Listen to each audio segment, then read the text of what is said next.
kerana sudi datang ke majlis saya pada hari ini. Alhamdulillah. Jadi sebelum kita mulakan sesi pertemuan kita pada hari ini, izinkan saya perkenalkan diri saya dahulu.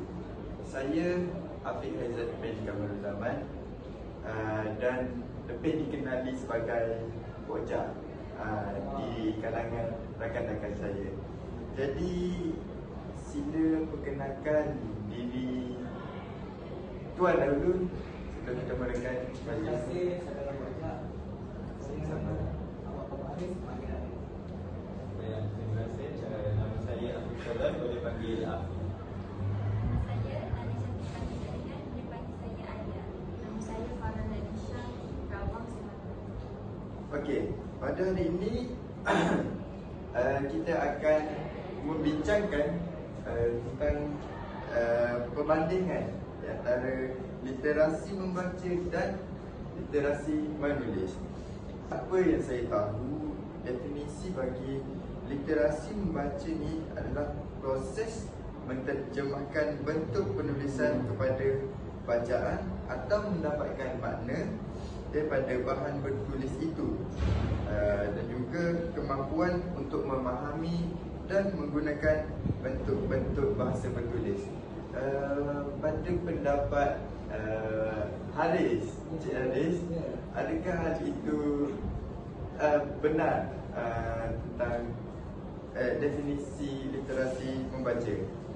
Pada pendapat saya, definisi yang saudara Boja cakap tu betul, benar. Tapi saya ingin menambah, definisi literasi membaca juga merupakan kemampuan untuk memahami dan menggunakan bentuk-bentuk bahasa yang diperlukan oleh masyarakat atau dihargai oleh individu. Terima kasih bagi pendapat si Haris. Bagaimana pula pendapat bagi Cik Afiq? Betul, saudara. Saya sangat bersetuju dengan pendapat saudara Afiq dan saudara Haris tersebut tadi. Namun saya mempunyai satu penambahan dia, iaitu literasi membaca mempunyai ialah kemampuan seseorang untuk memahami makna isi dalam penulisan untuk diterjemahkan kepada bentuk bacaan. Terima kasih. Okey, jadi itu sahaja definisi tentang literasi membaca. Jadi apa yang saya tahu juga tentang literasi menulis pula adalah kebolehan mencatat kata-kata dengan memakai pen, kapur, pensel dan sebagainya. Adakah Cik Alia bersetuju dengan definisi literasi menulis ni? Alhamdulillah, alhamdulillah, alhamdulillah. Saya sangat bersetuju lah dengan pendapat yang diutarakan oleh saudara Haizat sebentar tadi. Tetapi saya ada penambahan. Bagi pendapat saya, maksud ataupun definisi literasi menulis ni merupakan kemampuan menghasilkan simbol grafik yang disusun berdasarkan penuturan menjadi perkataan. Terima kasih Cik Alia. Bagaimana pula dengan pendapat Cik Farah? Terima kasih atas perkataan. Pada pendapat saya pula tentang maksud ataupun definisi literasi menulis ni adalah kebolehan menguasai kemahiran menulis sebagai salah satu medium perhubungan serta mampu menulis simbol-simbol huruf yang betul. Selain itu juga literasi menulis ini kemampuan seseorang untuk menghasilkan simbol yang dizahirkan oleh buah fikiran. Betul? Benar sekali yang apa yang telah dikatakan oleh Cik Farah sebentar tadi, dan saya sangat-sangat bersetuju. Jadi setelah kita membincangkan tentang definisi literasi membaca dan literasi menulis ni, saya juga ingin bertanya tentang kemahiran utama tentang literasi membaca dan literasi menulis. Jadi kita mulakan dengan kemahiran utama literasi membaca.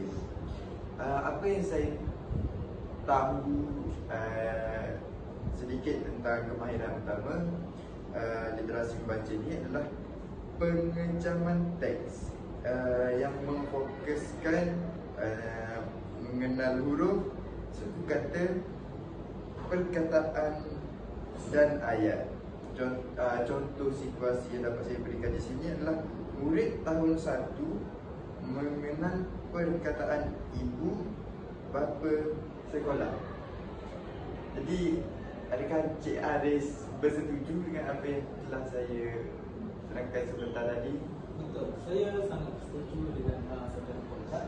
Tapi saya juga ingin menambah idea, iaitu kemahiran utama bagi literasi membaca juga kita dapat lihat daripada aspek fahaman bacaan. Okey, hal ini memfokus kepada memahami maksud, perkataan, isi surat dan isi tersirat. Sebagai contoh, berlaku di bilik darjah, murid boleh membaca petikan yang berbunyi Ali membawa payung ke sekolah kerana hari hujan, dan murid dapat membuat soalan berdasarkan petikan itu dengan membuat soalan yang berbunyi mengapa Ali membawa payung. Jadi itu sahaja pendapat daripada Cik Aris. Okay, bagaimana pula dengan Cik Afiq? Terima kasih saudara. Jadi saya mempunyai hemat yang sangat berbeza sekiranya dibandingkan dengan hemat saudara Cik Afiq dan Cik Aris sebentar tadi, iaitu pengecaman teks dan yang memfokuskan kepada pengecaman teks dan kefahaman bacaan. Namun jika dilihat daripada sudut yang berbeza, saya dapat mengarahkan bahawa antara contoh-contoh yang dapat saya olahkan ialah interpretasi dan penilaian, iaitu memfokuskan kepada membuat inference, menghubungkaitkan pengalaman dan menilai mesej. Sebagai contoh, murid menyatakan pengajaran daripada sebuah cerita rakyat. Itu saja daripada saya. Nampaknya Cik Afif melontarkan idea yang sangat bernas dan juga ilmu yang belum saya ketahui. Okey, jadi terima kasih kepada kedua-dua Cik Saudara kerana telah melontarkan idea yang cukup bernas.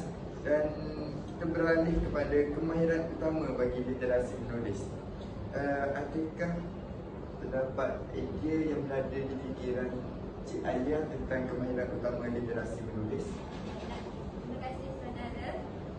Jika kita lihat daripada perspektif yang berbeza, kemahiran utama bagi literasi menulis ni adalah penguasaan mekanis, iaitu yang berfokuskan pada ejaan, tanda baca dan tulisan kemas. Contohnya huruf besar ataupun tanda jumlah. Itu sahaja. Terima kasih. Bagaimana pula dengan Cik Farah?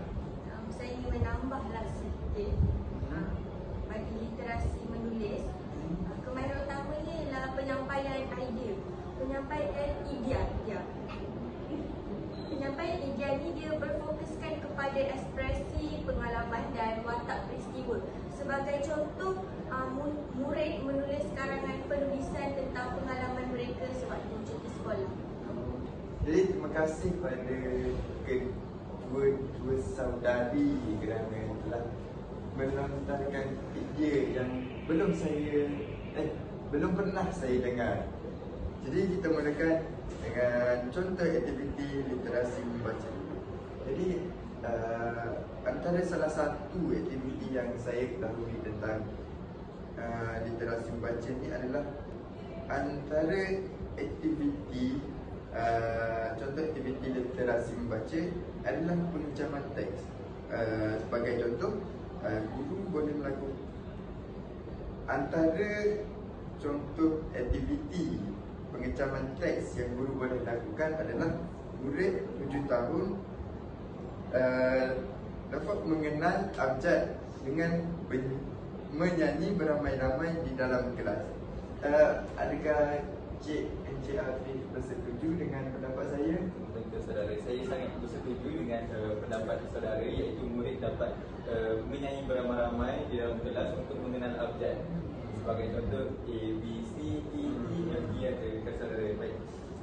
Namun saya mempunyai pendapat atau contoh aktiviti yang berbeza bagi kefahaman bacaan. Baik, guru dapat memberikan satu perkataan kepada murid dan murid menyebut perkataan tersebut dengan dan serta mengolahkan atau mencerminkan bagaimanakah perkataan tersebut, ciri-ciri perkataan tersebut. Sebagai contoh, kereta, perkataan kereta dan murid menggambarkan kereta tersebut.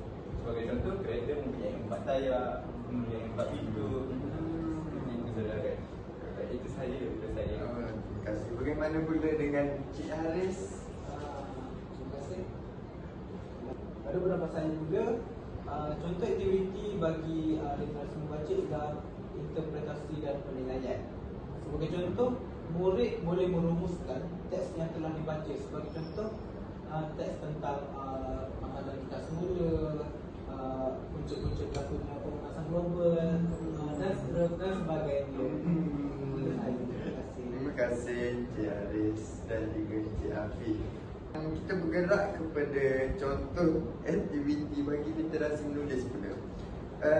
Antara yang saya ketahui tentang contoh aktiviti literasi menulis ni adalah penguasaan mekanis. Sebagai contoh, murid menyambungkan tulisan putus-putus menjadi huruf. Maksudnya ada buku yang dijual di kedai yang mempunyai huruf yang garisannya putus-putus dan murid dapat membeli buku tersebut dan menyambungkan huruf-huruf tersebut. Jadi begitulah maksudnya. Bagaimana dengan pendapat Cik Farah tentang apa yang telah dilontarkan sebentar tadi? Terima kasih Cik Aizat. Bagus, benar. Pada pendapat saya, aktiviti tentang literasi menulis ni salah satunya ialah pembinaan ayat dan wacana. Contohnya, guru memberi perkataan dan murid membina ayat. Itu saja. Itu saja. Terima kasih Cik Farah. Bagaimana pula dengan pendapat Cik Alia? Pada pendapat saya, terima kasih ya saudara Afiq. Pada pendapat saya, contoh aktiviti yang ketiga ialah penyampaian idea.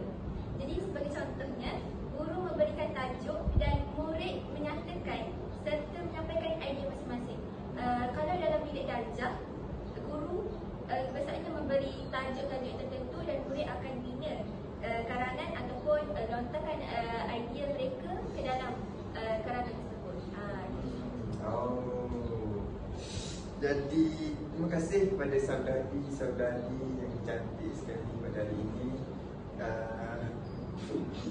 Okey, jadi setakat itu sahajalah. Saya rasanya Boleh saya membeli serangkap pantun? Boleh. boleh, silakan. Pergi ke kedai membeli selasih. Terima kasih. Habis tak? Saya Terima kasih.